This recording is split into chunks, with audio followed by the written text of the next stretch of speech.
A violence-plagued, hotly contested election, a mysterious insurgency, and 2 deadly cyclones plagued Mozambique this year. But a historic ceasefire deal between the government and opposition and a visit from the Pope also spread messages of peace and healing.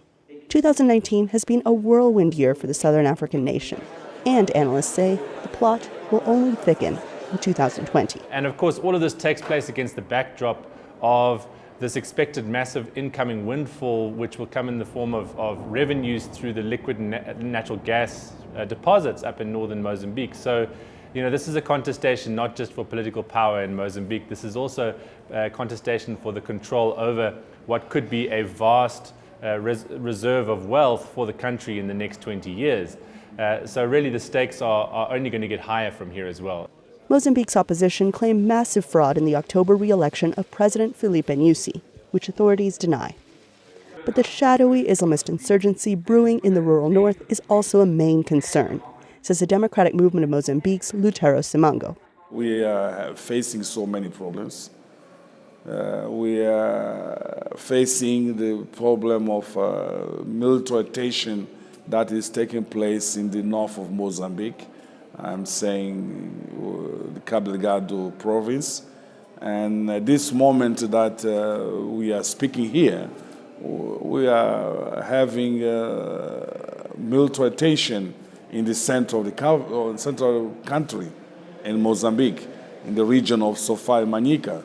Observers worry that the contested election may drive Mozambicans further apart.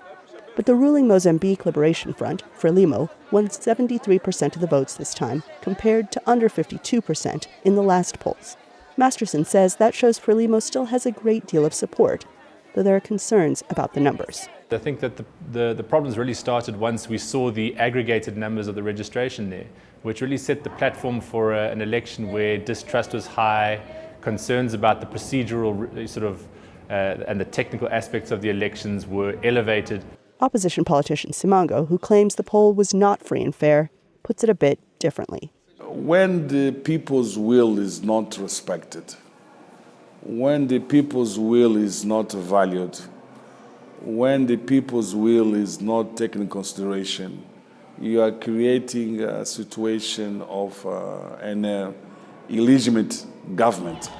Frelimo has held power since 1975, but was also one of the key brokers in the August peace deal that brought an end to decades of conflict. And that's a message that even the Pope touted when he visited the nation in September as part of a 3-nation Africa tour. Peace, reconciliation, and hope. 3 things that Mozambique badly needs to get through this trying time. Anita, Powell, VOA News, Johannesburg.